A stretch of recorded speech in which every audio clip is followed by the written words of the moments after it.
Monday, everybody, and welcome into the Gramlich and McLean podcast, presented by Ingles, episode 281. We're going to recap some spring games here, people. But first, I have to shout out this guy who is sitting across from me, who is the hardest working man in the business, who did the Clemson spring game. Wow, I just pulled my headphone out. If you're on YouTube, you can see that. Who did the Clemson spring game yesterday. We're recording this Sunday. And teleported to St. Louis, Missouri, and is about to do an XFL game this afternoon. Mac, how do you do it, my friend? You know, just the love and support of my wife, Khaki McLean. Shout out to Khaki. Yeah, that's the only way that it's possible. But I do want to show you. I'm going to flip you guys around here just for a second because I want to show you this cool view of St. Louis. So we're here. We've got the arch. We've got cool, like, Cardinal Nation down there. Cool. The baseball stadium over yonder. I've never been to St. Louis, so this is fun. You know, you're traveling the world. I'll give you guys a little behind the scenes of the glamorous life of so glamorous. I always tell y'all, you know, it's cool, and we do love it. Like, there's nothing like what we're doing, but some of the things that we do to get to where we need to be is just nuts. So call the game, which went till 3:30, 4 o'clock or so. Mm-hmm. You know, spend like 2 hours, an hour with, you know, Amelia and Khaki and pack, drive to the Charlotte airport, take off. And of course, good, sweet American Airlines. You know, Kelly, it always takes care of us. We love them. Like an hour and a half.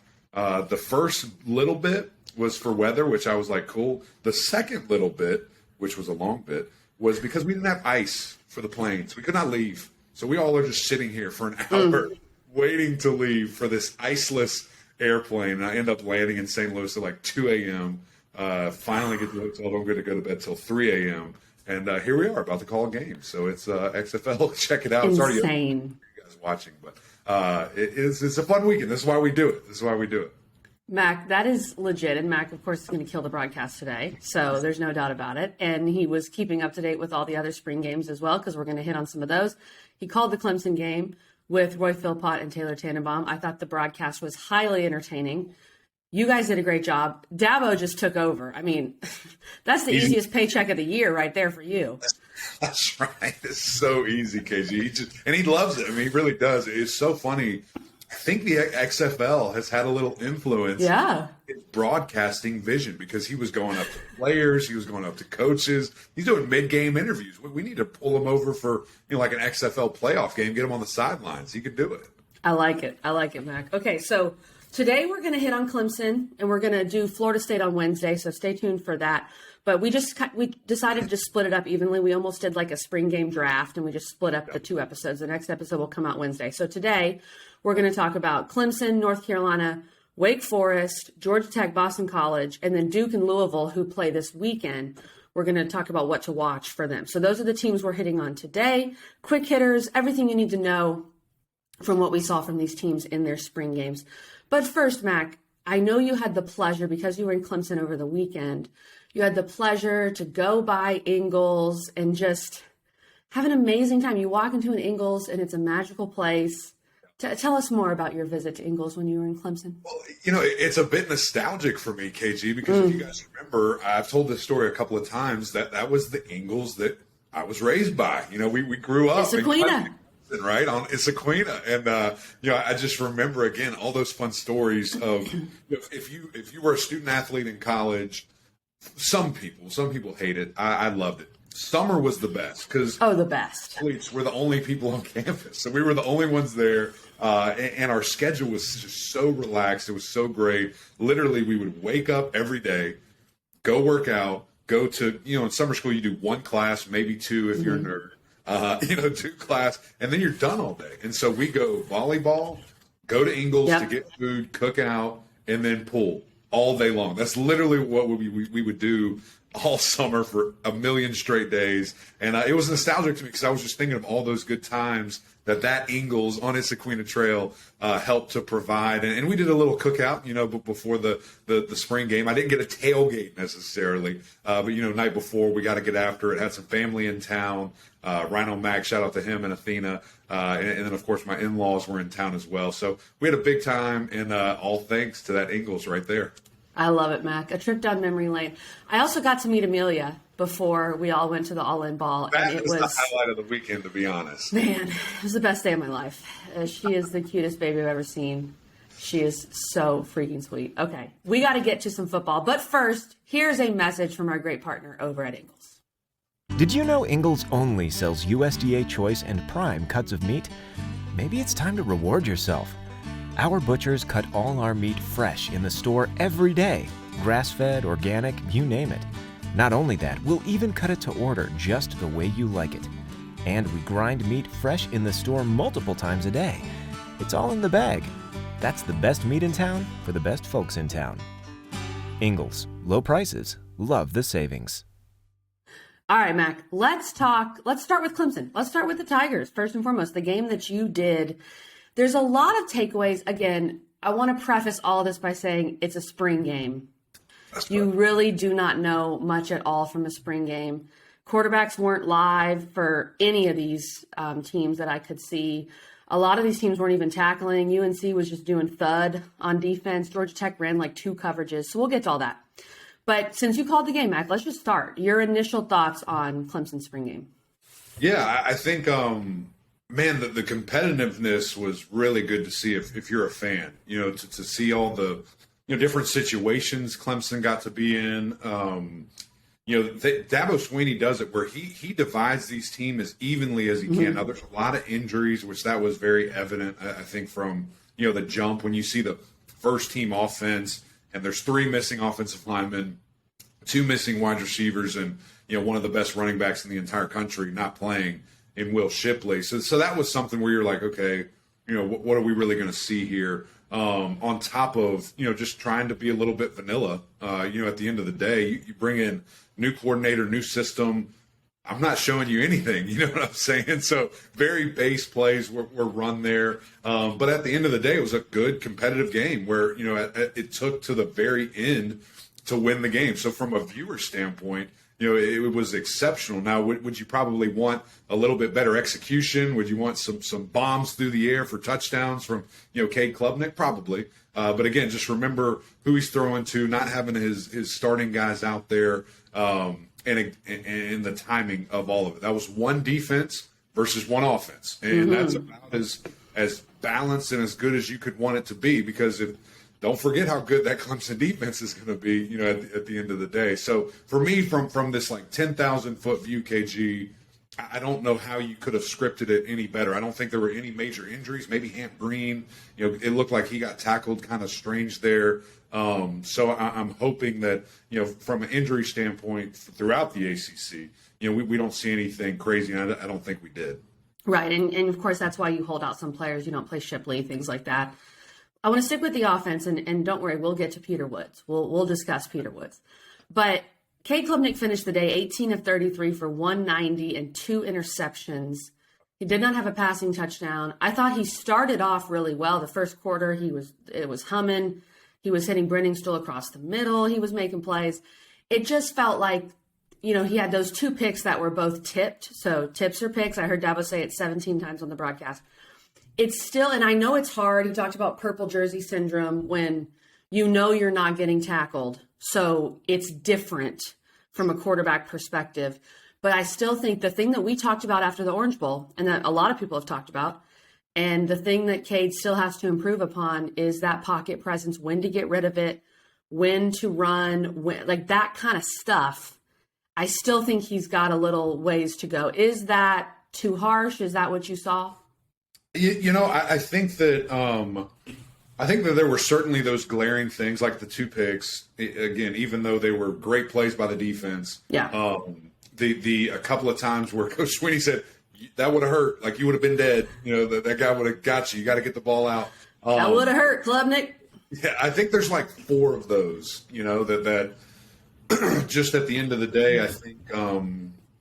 Those are things that people will remember the best, but there were a ton of plays, KG, that his escapability, his ability to create when things go bad is probably one of his best attributes outside of his poise as a leader and just his accuracy as a passer. But he gets out in space. He creates things. You saw his legs and, kind of when things broke down, it wasn't designed runs where he was really making things happen. So I saw some growth there in how quickly he was processing, again, understanding he cannot get hit, all these things. So that purple jersey syndrome is a real thing. But I saw dramatic improvement, from him. I saw the middle of the field being utilized, something that Clemson fans can really, get excited about. And again, condensed playbook, more than half of his offensive line not available, and half his receiving core. So this is going to be a totally different looking Clemson team, come August 1st.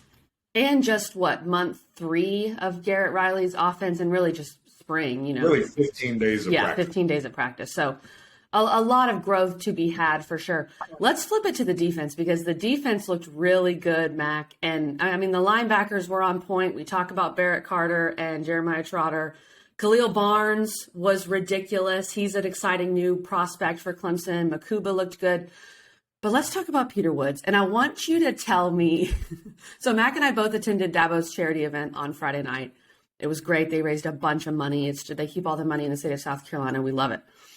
Peter Woods was there. Peter Woods is a unit, a unit of a man. And Mac and I always say, let's not overhype these freshmen. That's like the hill Mac and I want to die on, is right. Do not compare so-and-so to freaking Nuke Hopkins, please. Yep. However, I feel like Mac specifically, and me, obviously, I think everyone is starting to buy this Peter Woods hype. What do you say, sir? I mean, it's when I went to practice, KG, that was like, I have these kind of check-offs or this list of stuff. When I go to somebody's practice, I want to get these things accomplished in my head. And, number one is Peter Woods that guy? Right. Everything that, I had seen and written and heard, it's just people going crazy about this young man. And I'm like, man, he hadn't played a down, like a game, anything.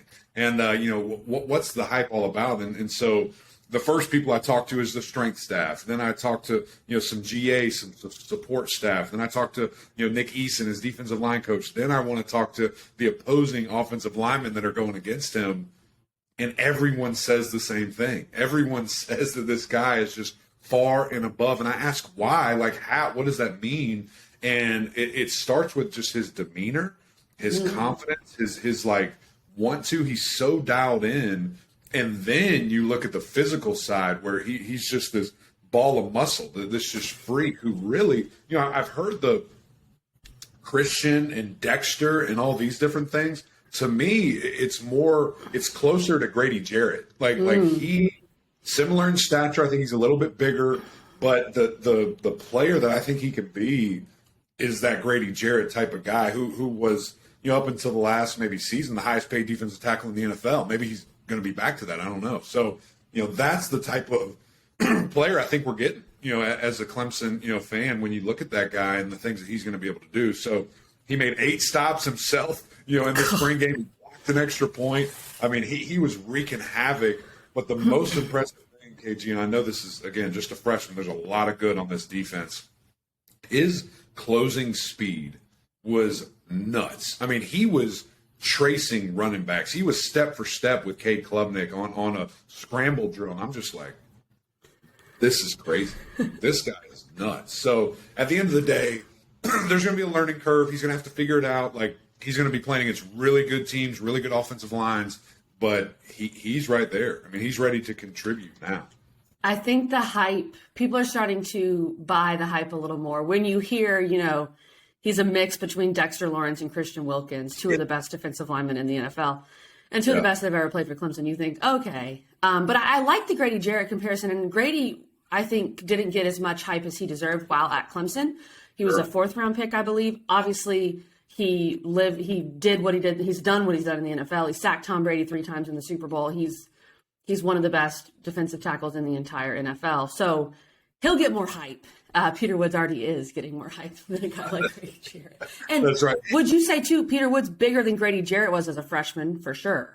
Yeah, absolutely. And taller now. I mean, still, he's just a bigger guy.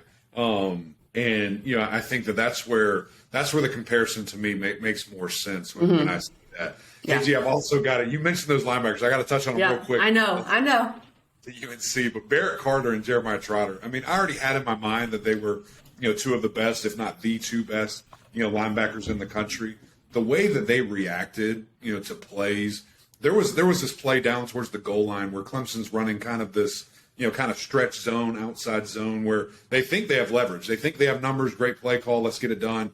Those guys scraped over the top, just reacted so fast that Clemson didn't have a chance. It was a tackle for loss. They're thinking touchdown. Clemson defense is like, oh, man, that ain't going to work against these boys. And so just to see their leadership, to see their growth, Coach Sweeney put them on the mic a couple of times, and to hear their, in-game confidence was really special. And then Wade Woodaz, who Coach Sweeney loves, was making plays all over the field. So that combination of three, I think, has a real chance to be the best linebacking core in the entire country. Yeah, I agree. I think that was something you could see with your own two eyes when you watched those three play in Clemson spring game. So let's get on to some of these other teams here, Mac. North Carolina, I want to talk about UNC. They did a little bit of a different format. It wasn't a full game, but overall, Drake May looked phenomenal. He was 10 for 13 for 159 yards, 2 touchdowns in 4 series of work. And I think the biggest thing here when you talk about replacing Josh Downs, right? You talk about replacing some of these guys for North Carolina. UNC's done a good job of going to the portal, and Tez Walker and Nate McCollum were the 2 guys that caught touchdown passes from Drake May in this game. Both looked really good. It feels like wide receiver, as long as everyone stays healthy, you can kind of check that box off for North Carolina. And I thought it was also a very good sign that British Brooks was back. He wasn't in a yellow jersey. He was full contact. So getting some of these guys back for North Carolina, reloading from a weapon standpoint, it feels like the offense is going to be fine. The defense looked better. Now, it's a spring game, and I know you're kind of laughing at me, Mac. K'Mon Rucker looked really good. Miles Murphy, Kevin Hester, these guys. Travis Shaw didn't even play because he was hurt. So I'm encouraged. I know it's a spring game, Mac, but I'm encouraged. Yeah, I want to start on the offense and Drake. Just looks so pure. That guy is easy. He's so good. And it's going to be interesting to see just the expectation, going into this year for him, for Williams. And you talk about Heisman. I think that's what everyone starts. Like that's the moment where you're like, okay, can he do that? Then he's really good. Can those guys reach the expectation points to even, sniff that award? Probably. But I think he's going to be the first overall, player taken. He's that good. He's that polished. He's only going to have another year here, of development going into summer. And it's going to be really exciting, KG, to see the things that he's able to do. And as you said, my biggest question mark was weapons and who's going to step up, who's going to be the guy. Great to see those 2 receivers that they went and got in the portal that, we've spoken about before on this podcast that, hey, if these guys can come in and do that thing, look out. It's going to be business as usual. And that's exactly what they were able to do. So great to see that. Good to see the offensive line playing at a pretty high clip there. Those guys just, again, with the new scheme, new offensive coordinator, coming in there. Can we get that sack number down? That's going to be the most important thing, I think, for this offense, just to get rid of all those negative plays. What can that be? What can that look like? And then, like you said, defense. Can they get 1% better? That'll just be one? Yeah. It's such a big indicator, I think, KG, that really can change this team and get them into that level. You and I have talked about a lot who's going to be that second-tier team to really force the issue with maybe Clemson, Florida State, like we've all already deemed it, and can Carolina do it? I'm hoping for more than 1% better. I think with this defense needs to be a little better than that. I'm a simple man. You're saying 1% every day, right, Mac? Sure, whatever. Okay, let's go with that. Mac Brown did say this after their game. He said, from a defensive perspective, we're quicker off the ball. We're playing with lower pads. We're using our hands better. We're penetrating. We're being more violent. That's something we have to do to disrupt the offense and something that we haven't done in the past. I'm excited that we've really challenged those guys. So I think, look, Mac, as we know, is a GOAT, but he's a PR mastermind.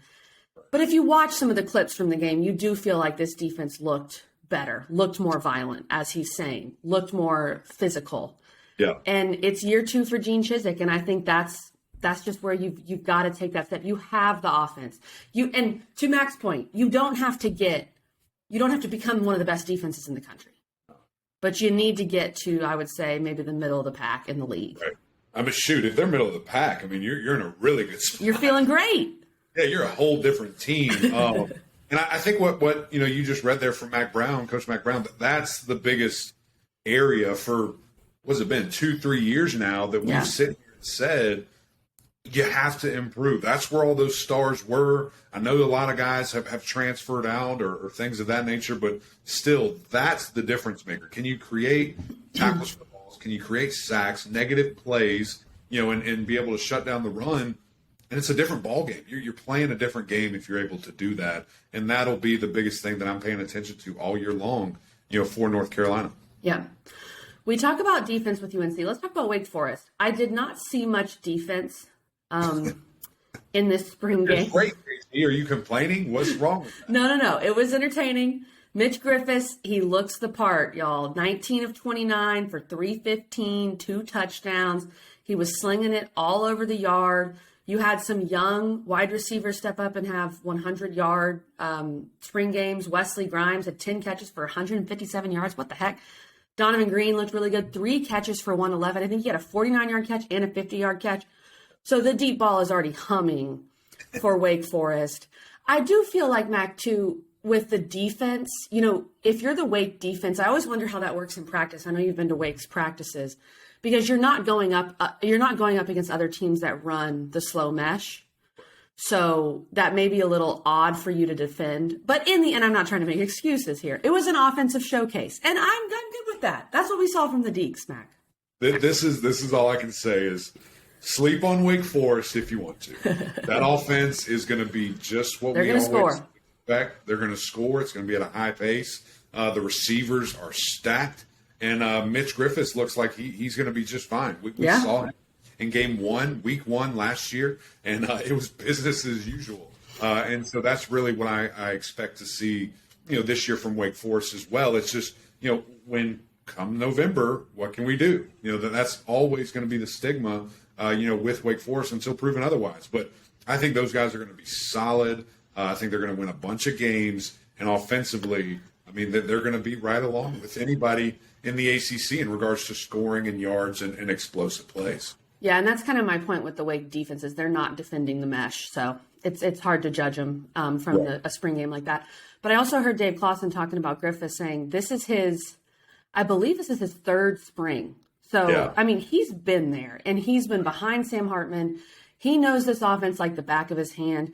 I also feel like Sam Hartman, with how loyal he was to Wake, he wouldn't have left and moved on if he didn't feel like Wake was in really good hands. And perhaps even if Griffiths deserved a shot, right? It didn't deserve to sit another year. So, and I don't think that necessarily had, like you said, all of it to do with it. But a little part. Similar to Pittsburgh. We heard a couple of those defensive linemen say, it's time for me to move on. It's time for these young guys to get a shot. And, it is interesting that guys even factor that in, to their decisions and their thinking. But, it makes sense. It makes sense and just want a fresh start. I think that maybe had a part to do with Devin Leary as well and transferring, to Kentucky. So it's an interesting thing, a brand new piece of this crazy college football puzzle.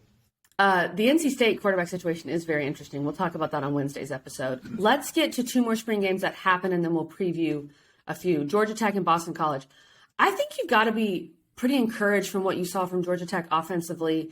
Zach Pyron was the first quarterback out there. He finished 11 for 16 for 153 and a touchdown, so I think he looked really solid. Running back room looked like they have a lot of guys to use. Malik Rutherford had 7 catches for 154 yards. I will say this, as I was reading some reports from the Georgia Tech spring game, that Coach Key explained that the defense didn't really do anything. They didn't mix up anything with blitzes. They played 2 coverages all game. They wanted to keep it very vanilla. So the offense was able to kind of do their work. Maybe this was a way to help the offense build some confidence. If you're a defensive guy, Mac, is that a little annoying going into the spring game? Yeah. I mean, we're not going to do anything? Yeah. Hey, guys, here's the deal. You're going to run cover 3 all day. Yeah, what? We have all our cover 3 beaters. Here they go. Yeah, I mean, it's a little bit annoying, but I think at the end of the day, that's what spring ball is. It's how can you do in adversity? How can you figure it out and be put in these situations that might happen in a game? Who knows? If they call the perfect cover 3 beater, you got to defend it. You got to find a way to get it done. But surely, probably not the most accurate representation of what the Georgia Tech defense will look like. That they certainly have their chaos packages. They're going to bring it and blitz. I can guarantee you that. But it was good to see. Fun to see. This Georgia Tech team making some improvement. We both really like Coach Key and love when an alumni takes over a school and think that is a different amount of juice. So going to be fun to see what this first era, what this first season looks like from Coach Key after getting some great momentum last year as the interim. It seems that Pyron is the guy at this point. Mac, the spring game that honestly concerned me the most, and I know Boston College fans are like, Kelly, just don't. Boston College, okay.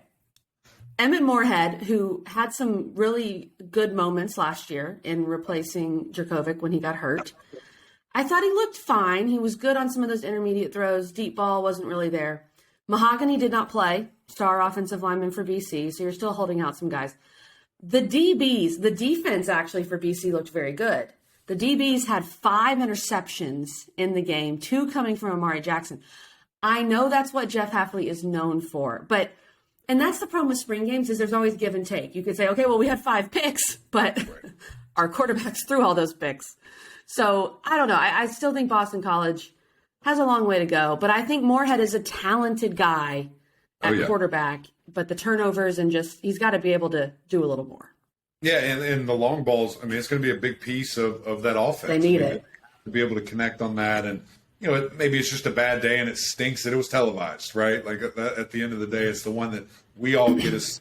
But I think that still the biggest concern or biggest thing that needs to be addressed, for Boston College is going to be that offensive line. It has to be dramatically better, because last year is, number one, just not sustainable. People are going to get hurt, and you've got to get it going. So if the defense can be that, if those defensive backs can kind of get back to outside of last year, what we've seen from BC since Coach Hafley has been there, then you're in a good spot. And you can fight. You can make some stuff happen and create turnovers and, turnover margin. All those different things are very important, in conference games and when things get really close. So, how can they build on that? What things can they do? But a lot of pieces, going to be replaced, on the BC side. How are they going to do it? Who's going to step up, come fall? Well, we know Hafley's a defensive guy, and he was also excited about the D-line. They brought in some transfers. They've got a Michigan transfer on there.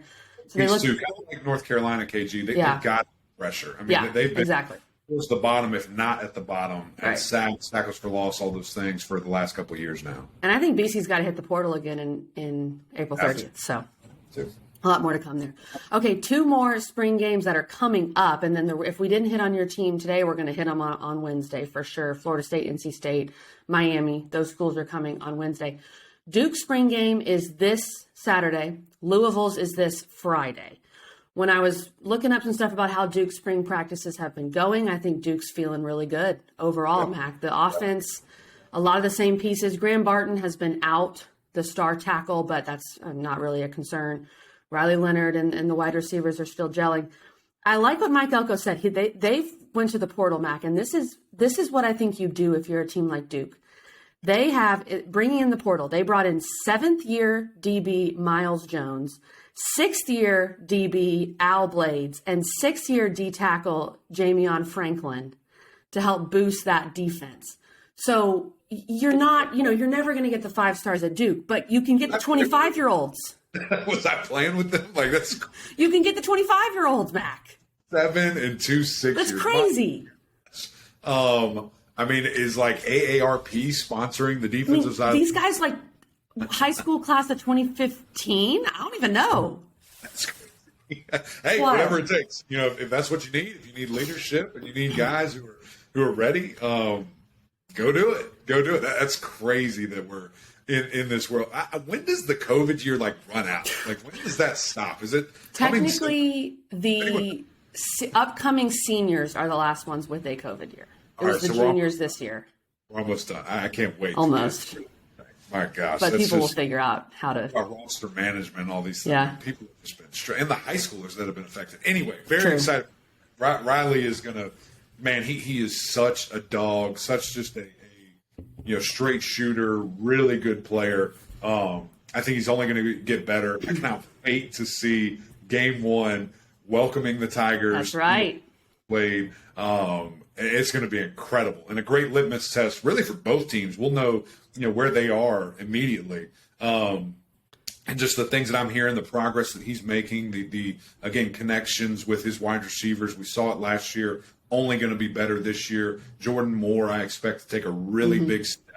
Technically, athletically, he can go with anybody a year ago, but now the just way he runs his routes, the way he does things, I think should really take a big step forward. And then this salty defense, a lot of guys that had already decided to come back, that wanted a little bit more of this Elko era, and then some of these old heads that are coming in. So I'm excited about Duke. I mean, every time I do radio with, EJ on Sirius or Chris Button, any of these folks, that I sit down and talk with, when they ask me who's a team that maybe nobody's talking about, we get, the Carolinas, the FSU, the Clemson. I always say Duke. I think that they really have a shot, KG, to make some noise. It's funny to look ahead to their spring game because I don't really think you have a lot of questions at all. I don't. You have the answers. Please, my gosh. You know where the answers are. A team that does have some questions is Louisville. I want to finish here with the Louisville Cardinals. Their spring game is this Friday, April 21st. They have added 12 players from the portal since the winter, which is, I think, kind of what you have to do if you're Jeff Brom because you lost a lot of guys in the portal when Satterfield left. From what I'm reading, former Purdue and Cal quarterback Jack Plummer, he played for Brom at Purdue, is the guy. He continues to have a stranglehold on QB1. He looks the most technically sound. He looks like he's going to be that guy. They've brought in 4 wide receivers from the portal, so just seeing how those guys look in the spring game. I've also read that the defense is just kind of reloading, Mac, and the defense has been pretty dominant in spring practice as well. So that's going to be interesting to see. Yeah, and that's tough, right? When you have a defense, that is so good and maybe a rebuilding offense, that's just strong, man. When you have to go against those guys, and you're like, that's when you put in the rules, hey, no blitzing, 2 coverages. That's all you're going to do. So Gosh, if I was a defensive guy, I'd be so annoyed. Would you go rogue? You're just like looking at the guys, hey, we're not doing that. Like Foxfire 2, here we go. Maybe. There's no basketball equivalent for that. I would just be so annoyed. There's not. There's maybe 4-on-5. They pull a girl off. Yeah, true. Unbelievable. So we'll see. I mean, when I think of Louisville, biggest question marks that I have is, just playmakers on the outside. Can we get guys to take the top off, going downfield, making big plays? Consistency from the quarterback, position. Number one, availability. Just, can it be the same guy for the entire season? Running back, I think we saw some good progress from, some young and available guys that'll be there this season, towards the end of the year. Offensive line, I'm not worried about that. That's just what they do. They'll reload and get guys there. And then just ultimately excited about Coach Brom. Yeah.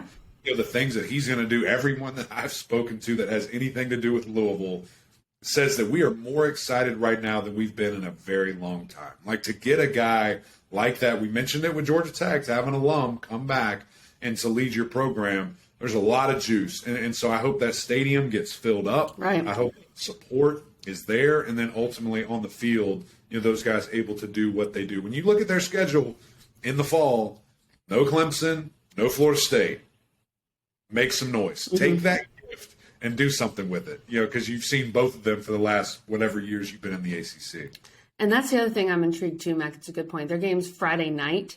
I want to see what the crowd looks like. With all the hype we've heard around Jeff Brom and how excited people are, I think as long as the weather holds up and all that, hopefully it's a good crowd and can kind of start the momentum of the Brom era. No doubt. Well, this is fun, KG. We'll have some more. The rest of the team's coming Wednesday. Mac's got to go call a game. I got to go. I got to get ready. We're about to drive to the stadium. I need to get dressed here. This was super fun, breaking down some ACC spring games. We really appreciate you guys. So that's it from this episode of Gramlich and Mac Lane, presented by our great friends over at Ingles. Really appreciate their support and everything they do for us. If you're not on YouTube, go over there. Come on, make an account, subscribe. I just found out my wife, Kaki, just subscribed. Come on, Kaki. You gotta get all in. into this thing. I didn't know she had a YouTube account.